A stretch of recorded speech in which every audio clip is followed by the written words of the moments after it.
Hey everybody, welcome to Sound Bombing. I created this show for people who want to experience a radical, life-changing journey through the sounds of my diverse guests. I hope that each sound you hear on this show will strengthen your faith, encourage your dreams, and challenge you to awaken the greatness within you. Drop the bomb. Drop the bomb. We're gonna drop the bomb. Drop the bomb. We're gonna drop the bomb. Drop the bomb. We come to drop the bomb. Drop the bomb. This is a journey into sound. A journey which along the way will bring to you new color, new dimension, new values, and a new experience.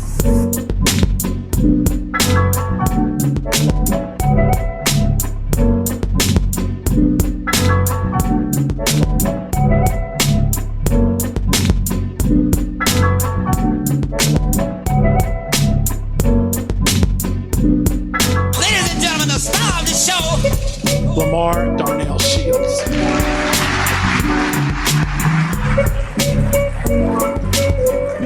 All right, good morning, good afternoon, good evening, sound bombing communities. I am so excited that you decided to join me today. Like Jay-Z said, you could be anywhere in the world, but you are here with me today. And if you're new to sound bombing, and if you're old to sound bombing, well, if you're new to sound bombing, we always start out with our 3 breaths, which we're going to do.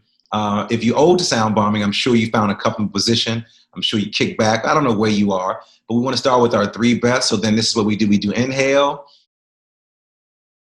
and then exhale. We do 2 more. Inhale and then we exhale. And then we one more go deep. Inhale and then we exhale. Sound bombers, what is that called? That is called the breath of life. And what that breath says is that you are here and you are in the space with me. And thank you for joining me in the Bomb Shelters. I'm your man, Dr. Lamar Darnell Shields, the host of the dopest, greatest, best podcast on the air right now. Yes, I'm going to say it. Yes, it is not because anything I've done. I'm not that great, but it's because I have the opportunity to sit down with some of the most amazing individuals. And today is no exception. You all know I bring on some of the best and brightest people to share some of their inspiration or awe-inspiring stories with you because, I have some stories, but the show is not about me. I did not create this show about me.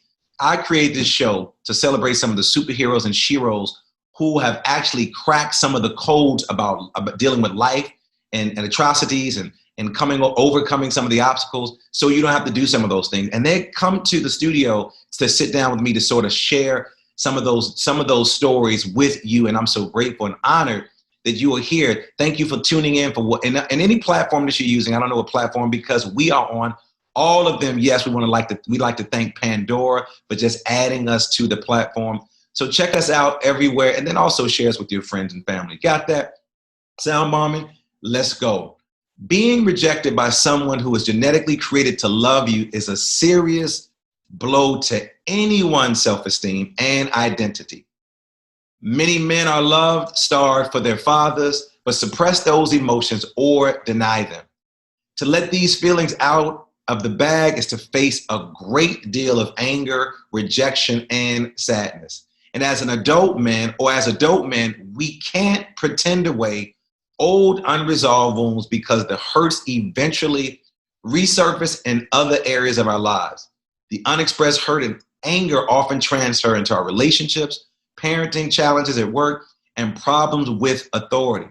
And tackling this wounded relationship would invariably lead to an array of painful childhood memories we experience, waves of disappointment, rage, and grief at the loss of what we've never had with our own fathers.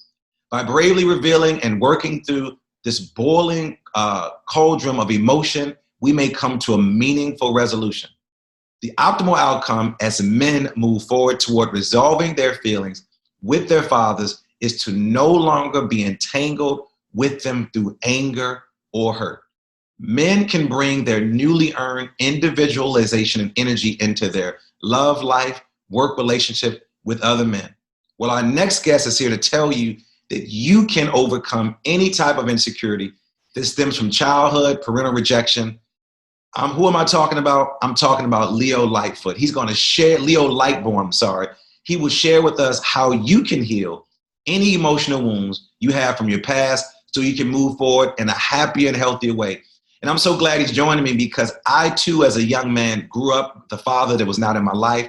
I work with a lot of broken men. I work with a lot of broken boys, and I work with a lot of broken people. And actually, I'm working on a show currently, my Shortcut show, which is about fathers. And so I'm glad Leo is here to talk about his story.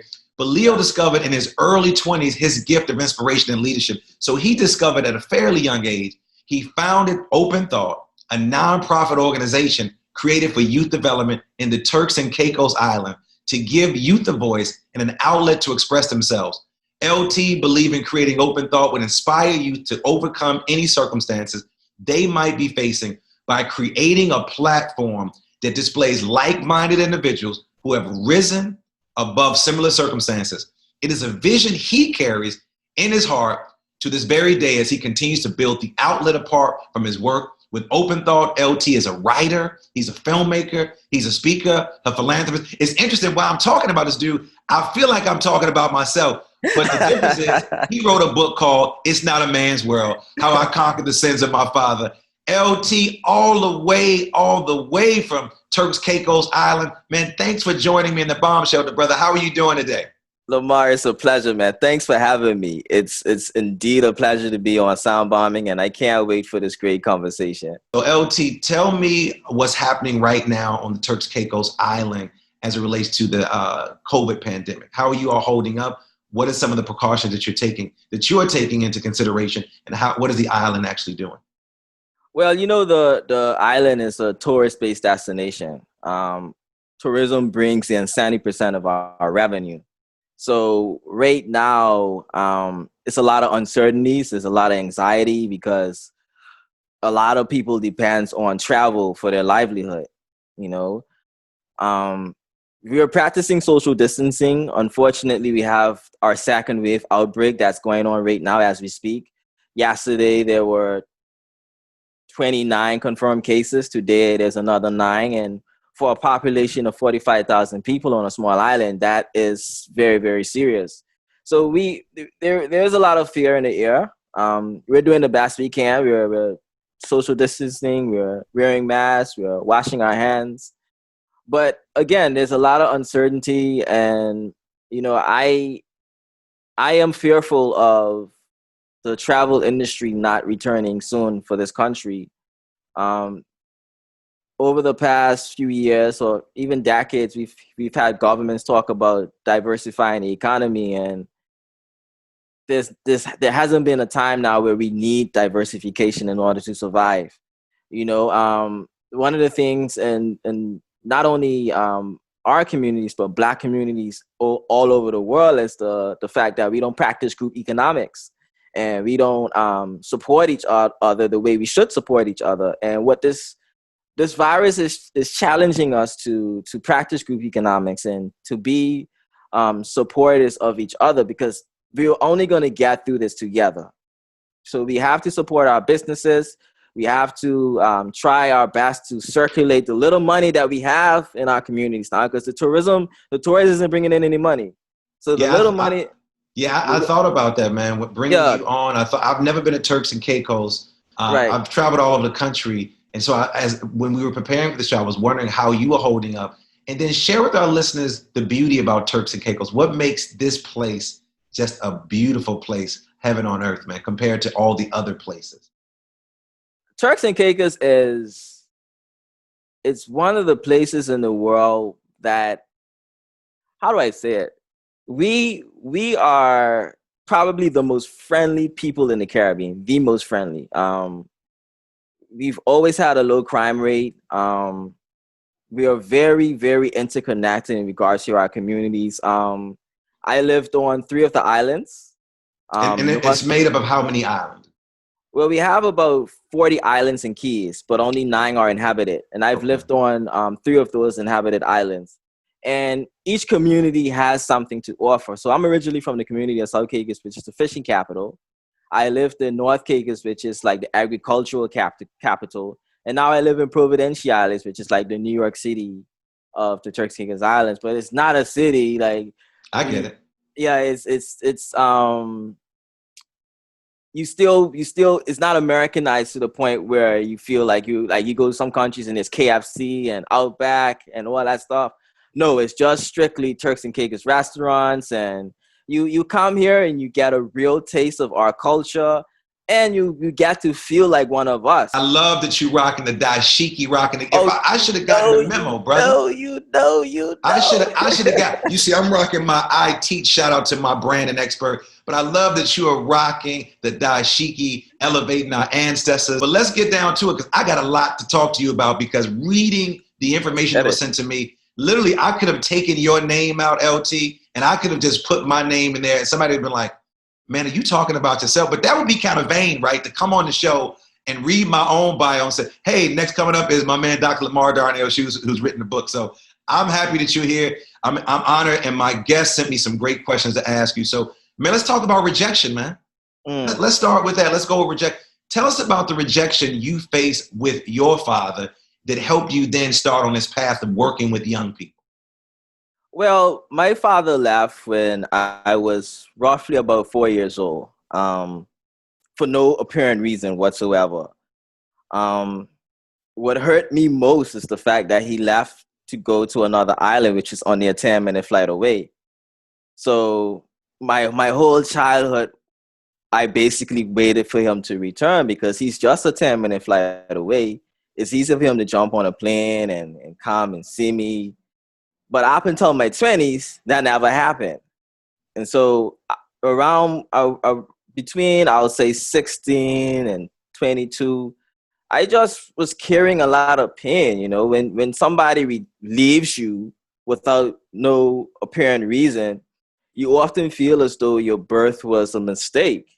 You know, you often feel as though you're alone in this world, because it's only me. He only had me with my mother. So, and then, yeah, you often feel like you're alone. You feel like you don't have any sort of value. And I carried those emotions around for so many years. And one of the things that rejection does also, it causes you to be a people's pleaser, because you don't want to lose people. You don't want to lose the people that's coming into your lives, because you're so confused as to why the person who's supposed to love you unconditionally just left.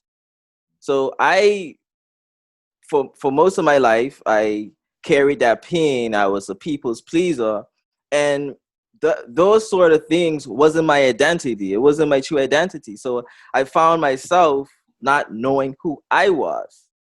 And there's a lot of things that happened that got me on a journey of self-discovery. But one of the situations that really enlightened me was working in the tourism industry here in the Turks and Caicos Islands. And I had a racial experience. And that experience caused me to start going on this journey of finding out who I was as an Afro-Caribbean. And that launched me into this journey of learning about my history, not only Caribbean history and local history, but also world history and how far we've come.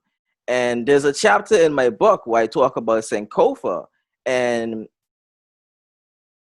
learning about, and the Sankofa means in order for us to move forward, we have to look back. So when I look back at Caribbean history and world history and Black history, and I see how the family structure was pretty much destroyed through the transatlantic slavery, and the fact that there was no sort of intervention after slavery ended to pretty much heal that traumatic experience, I became more understanding of my father's absence. You know, I looked at it as a generational curse or a generational cycle of not having stable families, you know, not being educated on your role, the role you should play, and the proper role, not the role that we see on TV, but your ancestral role. How did our societies function prior to slavery, you know. So when I learned about all of that, I became less less angry about my father's rejection, and I started to look at him as a damaged individual, and from there, that's when the process of forgiveness and healing begun for me.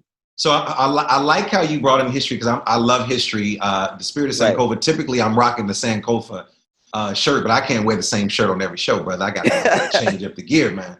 Right. But at any rate, yesterday I had a young lady on. Her name is Tina. Tina talked about ancestral trauma, and you use ancestral.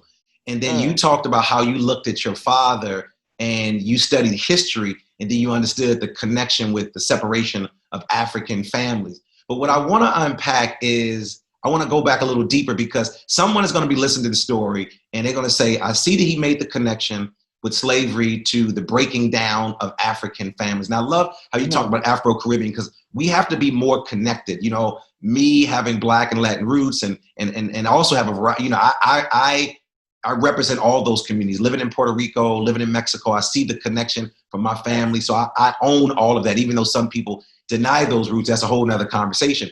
But I like how you went back with a history lesson. You talked about the Spirit of Sankofa. You talked about understanding how slavery broke our families down. But somebody is listening, LT, and they're like, yeah, I understand the slavery piece. I understand that slavery broke our families up.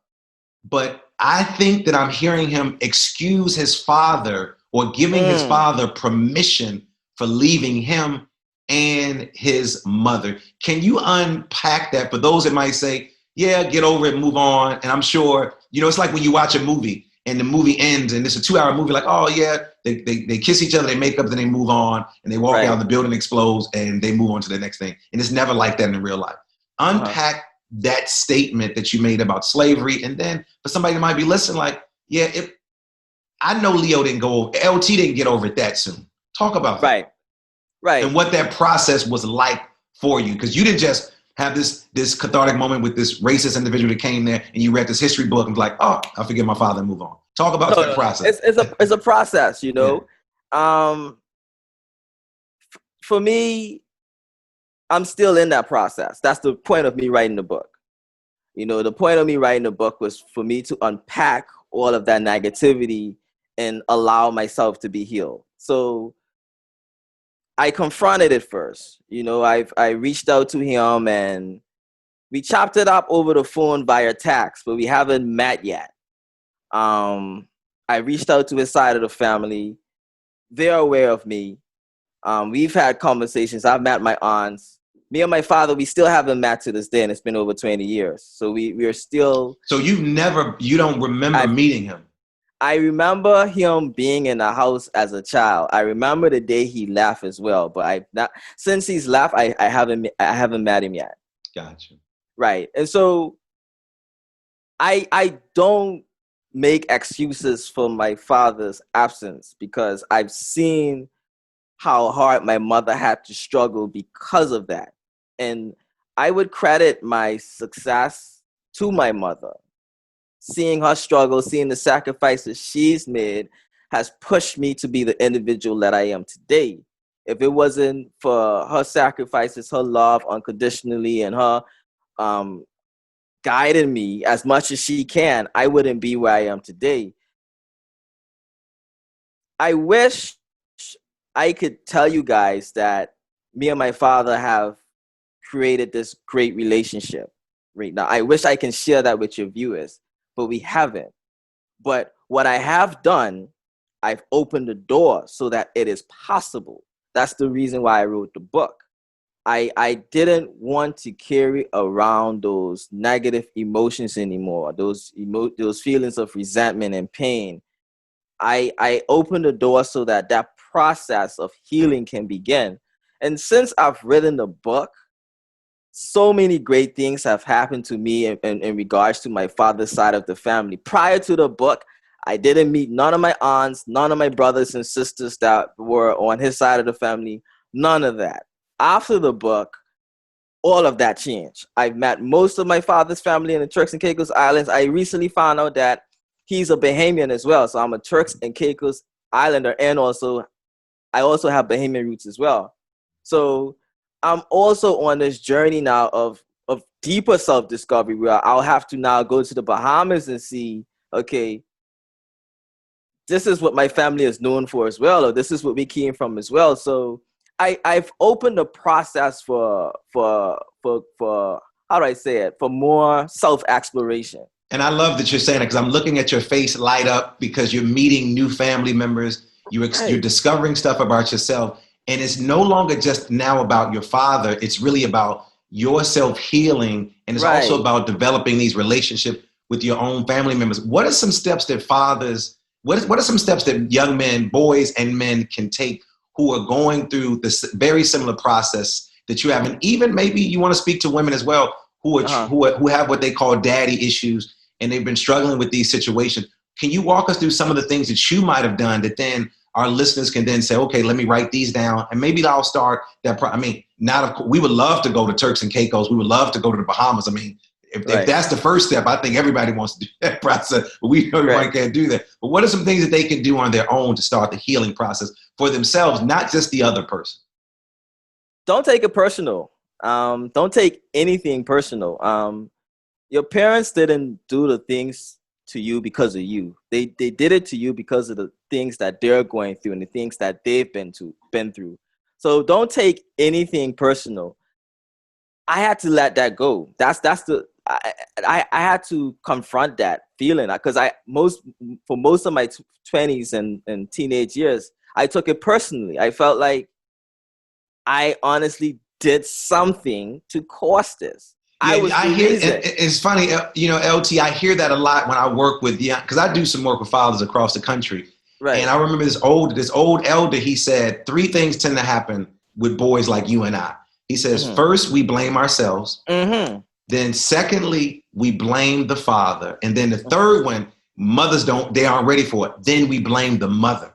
And so now the person that took care of us, so, okay, I eliminate myself. Okay, it wasn't me. It wasn't him because he's not here. But now I have to turn the weapon on you and say, Mom, what did you do to push my father away? And I like how you were like, I looked at myself. So walk us through what was going on in your head, man.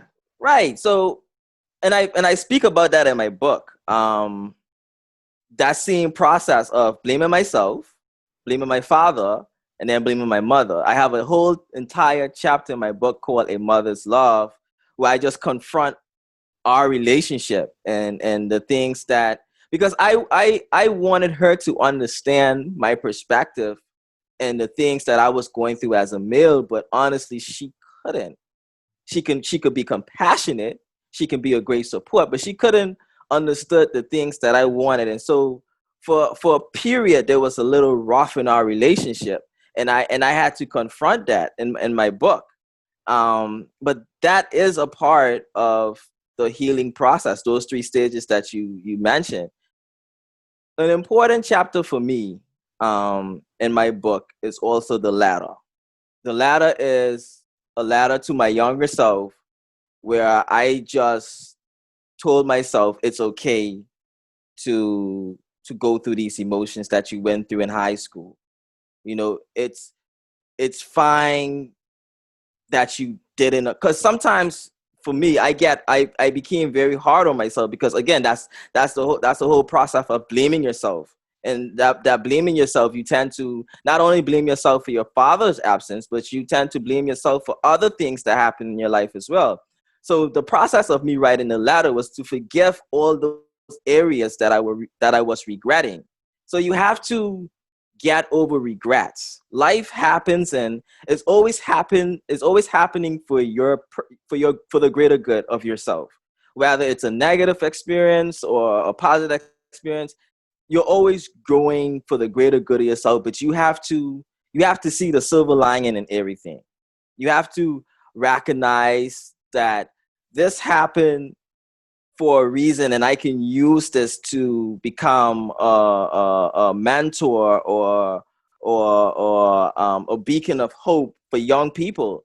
When I launched my book, my motto was "No one expected," and the reason why I chose that model is because no one expects people like us to get through the environment of single parent households and earn college degrees and write books. These are things that you are not expected to do. The statistics, I always struggle with this word. That's a hard word, brother. Even with your act, even with my gringo act, yeah. Just the stat. You just said the stats. The stats says that males who come from single parent households are prone to poverty. They don't go to school, and they have a high tendency. They don't go to college. Sorry, they drop out of high schools sometimes, and they have a higher chance of going to prison. When you look at the prison population, 90% of the prison population are males, and out of that 90%, 70% are fatherless males. Yeah. So we are, from the moment that our father steps outside of that household, we are at a disadvantage. And my question is to you: what are you going to do about it? Are you going to allow yourself to become a part of that statistic, or are you going to rise above it and fight for your humanity and your right to have a great life? You know, I chose not to become a part of that statistic. I chose to rise above it. And trust me, that process was very difficult. And I've written about it in a chapter called Ambition. You know, there's a lot of things I had to confront, but the most important thing for me was getting a mentor and having a mentor through this process. Mentorship is the way to go when you're overcoming fatherlessness. That's one of the key things you need to have. You need to have male guidance in your life. Even with children who have both parents in the home, sometimes that father doesn't fulfill everything for that male. And so he's going to have to find mentorship as well for certain answers. And so mentorship was one of the things I used also to overcome my environment and also heal, because, you know, I was able to see what a good family structure was from my mentor. And so he gave me a vision to work towards, and through seeing his vision, I now understand what I need to do now to have a successful family, so that I wouldn't fall victim to that cycle of fatherlessness. I wouldn't give my children that experience. And so mentorship heals you also, because you're able to see your mentor lead a successful family. And so that also transpires into your life and helps you now to lead a more positive path. So mentorship and the ladder, that ladder of forgiving yourself, because that's what the ladder is for. So you can forgive yourself for the mistakes and the regrets and everything that's happened. You know, and I want to also add. So LT, you talked about the letter that you wrote to yourself. I also want to share with our listeners the letter to the person that wronged you. I was in one of my therapy sessions with one of my coaches, and she had me write a letter to my father, and it was so healing. So I wrote the letter. And then she's Native American, so she talked about these Native American roots. So then I burned the letter. And so what happens is that smoke then goes back up to the universe, and then the ashes then just sort of spread throughout the planet. They just go. And so as you talk about writing a letter to yourself, I want to encourage those individuals that are out there, because we're talking about fathers, but it could be mothers, it could be aunts, it could be grandmothers, or, you know, grandfathers. But writing that letter to yourself is important. But then also to the person that wronged you, I want you to also write a letter. I love how you also talked about mentorship.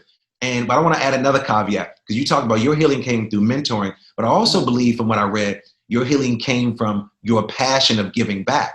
So you have a passion now to give back. So what led you to believe that helping young men was your passion? And how is that process going with your particular organization, Open Thought? Open Thought. Right. So in my early years, because I'm turning 29 tomorrow. Oh, happy birthday, brother. You celebrating this the pre-turn up, man. I got the pre-turn up birthday with my man LT. Thank you for spending your time with the pre-turn up party. Thank you. So in my early 20s, like 23, 24, there was this narrative within our communities that males weren't stepping up, that we were interested in social issues, And so me and a group of males, we came together and we formed an organization called Open Thought, where we would discuss social issues, and we'll also go inside the community and conduct community exercises. We hosted summer camps, we did school tours, we had 2 seasons of a TV show, actually 3 seasons. We did 3 seasons of a show where we'll just sit down and have discussions and talk about our issues. And it's through that process, through the feedback from where I was getting, from what I was getting from the community, that I realized that we were onto something. Like, we need this. We need Open Thought. We need males that are putting themselves out there. And from Open Thought, I went to university and I got my degree in psychology. And I've been on this path of continuing to inspire, continuing to help males to be more self-expressive. You know, when I came back home, I wrote my book. Again, that's also a process of allowing us to heal, to open up. You know, there's this stereotype that we have to challenge as men, and that's the idea of hiding our pain and our traumas. We are always expected to be tough guys, you know, and I'm not making a mistake, excuse from my father, but what if he's carrying some trauma? Yeah, which I believe, you know, I talked about that yesterday, and this inherited trauma, this ancestral trauma. There's a book out called It Did Start With Me, that, you know, the stories about some of this trauma is in our DNA, just like you may have the color of your father's eyes or his hair texture or the way he walks. That stuff is real, man. And so but again, it takes us a while to get there, because Leo, we're so used to blame. Like, we want to jump on the blame because we were hurt, instead of just flipping it around and saying, I wonder what happened to him, or I wonder what happened to her, because it takes a level of empathy. You know what I mean? Yeah. It takes that level of, now I need to put myself in that person's shoes. And it's not forgiving. It's not allowing that person to get off. Like, I tell people, we say stuff like this, you know, you were talking about issues around race and racism. You know, there's this whole story like, well, that slave master was a nice slave master. Fool, did you just hear what you just said? What's a nice slave master? Because he let them go to church on Sunday, or he let them eat in the kitchen. You know, so again, it's not about blaming others. It's about, let me own in my stuff, but then also being empathetic to say, I wonder what that person might have gone. But that takes some time. Think about that. That took you some time. LT, sometimes it takes people lifetimes to get these lessons. Yes. You got it at a very young and early age. It takes people sometime on their deathbed. It's like my pastor, you know, it was in DC. I love Pastor Wilson. Shout out to Pastor Wilson. He always said, why do people feel they want to be prophetic, you know, when they're on the deathbed? Like, fool, because he said, you have a level of wisdom. But some people say because they're about to transition, they let go. But other people like, no, they want to try to be prophetic on their way out. But the reality is, as you said earlier, we're forgiving them for what we allowed to happen to us. Some stuff we allowed to happen. But it's really about building ourselves up and say, you know, I'm just going to forgive you even in your absence. That's why I think the writing of the letter is important, because it's about releasing yourself from this ancestral trauma. You just said, I have Bahamian roots, and we don't know what happened in the Bahamas to your dad or those type of things. But it's not, I don't want our listeners to get it twisted. It's not that we're excusing behavior. We're being empathetic, but we're also looking at the role that we might have played and the things that might have been inherited from another loved one that they didn't even know that they actually had. Yeah, because I can't imagine someone who's completely healed, completely at one with themselves, just abandoning a child. Yeah. It makes no sense. So to me, something happened to him. And I need to figure that out, because I don't want to repeat that cycle within my life. I don't want my children to go through that. I might think I'm healed, and then whatever it is that happened to my father happens to me, and then I just want to be distanced from my children. You know, I need to at least create some sort of picture in my mind to see that this man was human, that he had feelings, that maybe someone damaged him through this process. that caused him to abandon something that he made, something that he loved. My father, I remember growing up, my father played with me, and he embraced me for a short period of time. And then all of a sudden it just stopped. And then one day he was gone. Was he afraid of my love? Was he afraid of a child that loves him unconditionally? Was that too much for him? Did that trigger something? And I'm not making no excuses, but these are questions that makes me think that something had to happen to him. I don't see a healed, happy person abandoning their child. There's some sort of trauma in that situation. And I like how you're starting with questions, man. I did a interview maybe 2 weeks ago about the power of questions, and I'm listening to the questions that you're asking, and I'm saying to myself, even though my father has transitioned years ago, and every now and then, I just had a dream about him recently, and I had someone unpack that dream. But those are some amazing questions that you just asked, and I think is a starting point for the healing process. Again, not just for the other person, but for our own sanity. Yes. So I want to know from you, somehow you decided to develop your strength in what you believed in. How did you do that, and where did that come from? Because for you to be on this journey, there's something that's in your DNA that says, I want more, I want better. Where did that come from? Were there other people that your mother put in your life that helped you develop that? Were there some things that you and the conversation that your mother had, or there were some other things that took place in your life that made you decide to be a searcher for the truth, not only just African history and culture, but just as a man and what it actually means to be a man? I credit my current attitude and mind state to open thought and that brotherhood and that bond we had, and them singling me out as their leader, because I didn't start the group with intentions of being a leader, but they put me there. They told me that they wanted me to lead this group and be the voice for them. And when you grow up and you don't hear a lot of positive things about you, and all of a sudden that there's this burst of positive comments and energy and people believing in you, I wanted to answer the call. I wanted to be that person that I didn't see my light. They saw the light. So I had to recognize this light that they were seeing and try to get it more out there. And that's the reason why I write under the name L.T. Born. L.T. is my initials. My last name is Lightbourne. I took the light out of Lightbourne and I'm giving it to the world. So I write L.T. Born now, but my real name is Leonardo Tomiko Lightbourne. So I've taken the light out of my name and I'm giving it away. My friends and my mentors, they saw the light in me. I recognized the light, and now I'm letting my light shine. Man, that is a great way to end the show, brother. But the show is not over, LT, because my favorite part of the show is called the Super Bomb Questions. But before I ask you the Super Bomb Questions, how can my listeners get in contact with you, and how can they get a copy of It's Not a Man's World, How I Conquered the Sins of My Father? So you can follow me on social media. My handles are I am LT Born, and that's on Twitter, Instagram, Facebook.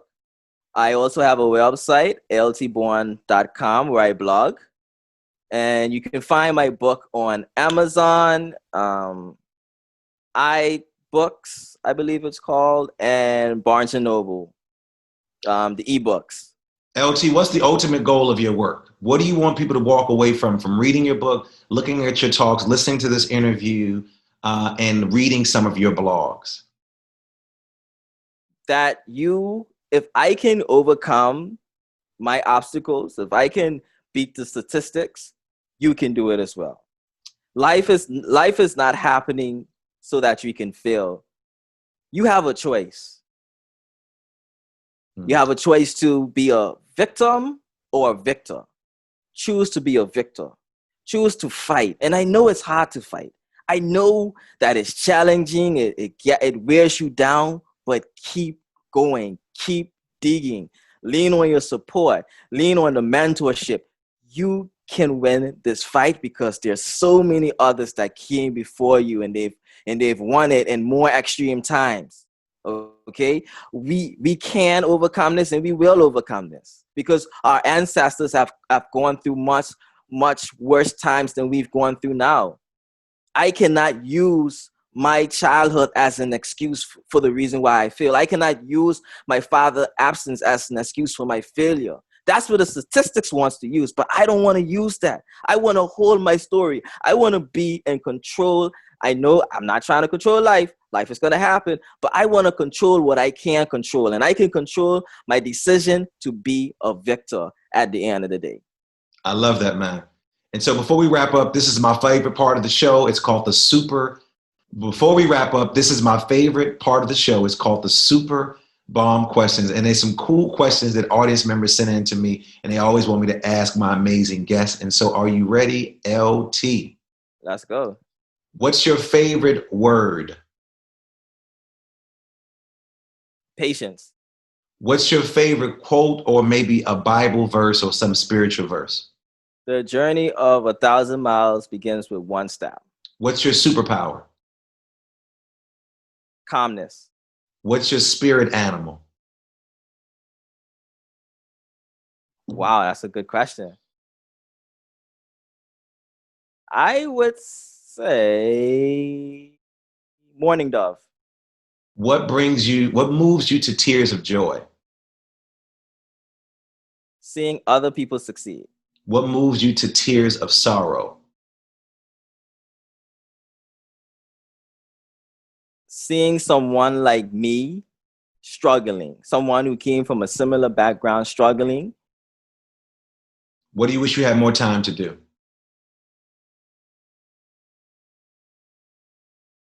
That's a good question. Right. What deceased person would you most like to meet or get advice from? Dr. King. What's your morning routine like? Exercise, meditation, prayer. Let's get to work. How important is meditation in your life? Extremely important. Talk about that. Meditation is quieting the voices and the monkey in your mind. You know, you have to reach a point where everything is still. And since I've been meditating, my quality of life has improved in the sense of more clarity and more presentness. You know, I don't overthink as much as I used to overthink. How has meditation helped you with your healing process with the absence of your father and or all the other losses, because you had some other traumatic losses in your life? What role has meditation helped you in that process? I think without meditation, I wouldn't have written that book. I wouldn't have had the stability and the control to write that book. So meditation gave me control over my emotions and the ability to channel them in ways that I've never tried to channel them before. So meditation gave me my superpowers. I like that. So I normally say if you were in the Mr. America talent competition, but I can't say that. If you were in the Mr. Turks Caicos talent competition, what would your talent be? Dancing. Man, LT, it has been a joy talking to you, man. I want to just thank you for joining me in the bomb shelter today. You've been a blessing to talk with, man. I love the fact that you love African and Afro-Caribbean, African culture. I can see it in your face, not only just in your dress, but in how you engage me. And when you started with talking about the spirit of Sankofa, you got me right there. So, brother, thank you for joining me in the bomb shelter today, man. Lamar, thanks for having me. And last message for your listeners. My last message for your listeners is that we all have a no one expected story inside of us. Share your story. Your story is where you'll find your power. But thanks for having me on your show, and I look forward to being back on another episode one day. Oh yes, you will be back because I'm sure you wowed my listeners, and I'm sure all my female listeners like, man, this dude lives in Turks Caicos. Check him out. He's a writer. But I want to. This is not like a dating show either. But I want to thank my engineer Alec Blanc, my producer, who I cannot do without, Nicole Klimpaka. Supremacy for our theme music, and all of you for listening. Make sure you subscribe, leave a comment, stop being stingy, and share me with all of your friends. Then you can get a chance to hang out in Turks Caicos with my man LT. If you want to know more about me, go to drlds.com.